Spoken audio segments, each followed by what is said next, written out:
Good morning मित्रांनो. आज आहे आपला पंढरपूरमध्ये दुसरा दिवस आणि हा आहे आपल्या रूमचा बाहेरचा व्ह्यू. आणि आता आपण झालेलो आहे सगळे फ्रेश आणि आपल्याला फ्रेश होऊन जायचं आपल्या पॉईंटवर. आपलं पॉईंट बघण्यासाठी आपला व्हिडिओ लास्टपर्यंत नक्की बघा आणि जे आपल्या व्हिडिओमध्ये नवीन असेल त्यांनी आपल्या व्हिडिओला सबस्क्राईब करा. आता सकाळी सकाळी आपण आधीच घेतला चहा पॉईंटवर जाण्याआधी आणि मग निघालो आपल्या पॉईंटला जाण्यासाठी.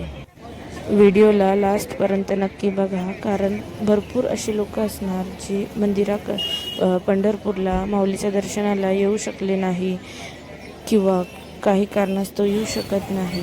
तर मी माझ्या व्हिडिओच्या माध्यमातून प्रयत्न करत आहे की जास्तीत जास्त मंदिराचे दर्शन मी व्हिडिओच्या माध्यमातून तुम्हाला करून देऊ. आज तेवढी गर्दी नव्हती, पण हळूहळू पुढे गर्दी वाढत गेली. हे आहे भगवान श्रीकृष्ण यांचे मंदिर.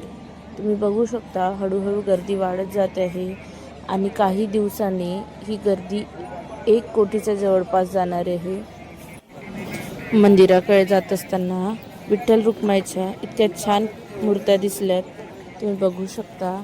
आणि मग आपण पुढे जाऊ लागलो त्यावेळेला आपल्याला शाळेतले मुलं मुली दिसलेत जे मंदिराकडे श्रमदान करायला आलेले होते. आणि हे आहे पंढरपूर मंदिराकडील पश्चिम द्वार. आता आपल्याला जायचं आहे डाव्या बाजूला. पश्चिम द्वार आहे मंदिराचे आणि तुम्ही बघू शकता गर्दी हळूहळू वाढत चाललेली आहे. आणि हे आहे विठ्ठल रुक्मिणी मंदिर.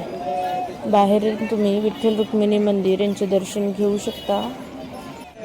आमचे विठ्ठल रुक्मिणी मंदिराचे 3 फेऱ्या मारून पूर्ण झाले आणि हे आहे मंदिराचे बाह्य गेट, जिथून आपण बाहेर निघतो.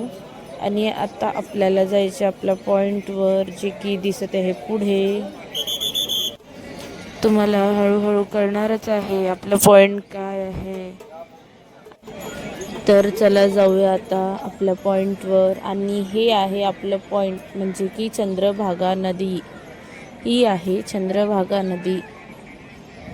तुम्ही बघू शकता चंद्रभागा नदीवर हे 3 मंदिर आहेत आणि हे 3 मंदिरं अक्षरशः असं म्हणतात की चंद्राचा आकार बनतो या 3 मंदिरांना मिळून.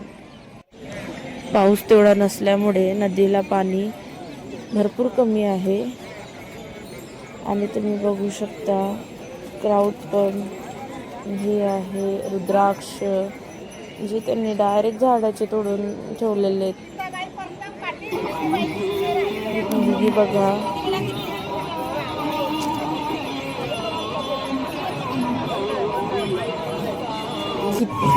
भरपूर छोटी मुलगी आहे आणि परफेक्ट त्या रस्त्यावर चालत आहे आपले विठ्ठल रुक्मिणी.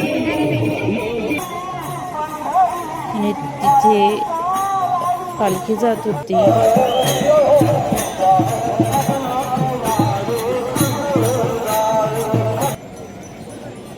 आणि इथे आपल्याला दिसला हा छोटा मुलगा. आणि हे आहे नाईट व्ह्यू विठ्ठल रुक्मिणी मंदिर. तुम्ही बघू शकता नाईटला किती छान दिसत आहे, किती भारी दिसत आहे विठ्ठल रुक्मिणी मंदिर. आणि आता आपण पुन्हा चंद्रभागा नदीकडे जाणार आहे. हे आहे संत नामदेवांचे महाद्वार व श्री संत चोखामेळाचे मंदिर. नाईटला खूप भारी वाटत आहे. आणि ही आहे आपली चंद्रभागा नदी. रात्रीला किती शांत आणि सुंदर अशी दिसत आहे. लोकांची गर्दी पण खूप कमी झालेली आहे आणि वातावरण अत्यंत शांत आणि रम्य सुंदर असं वातावरण आहे. आम्ही इथे रात्रीला आलेलो होतो.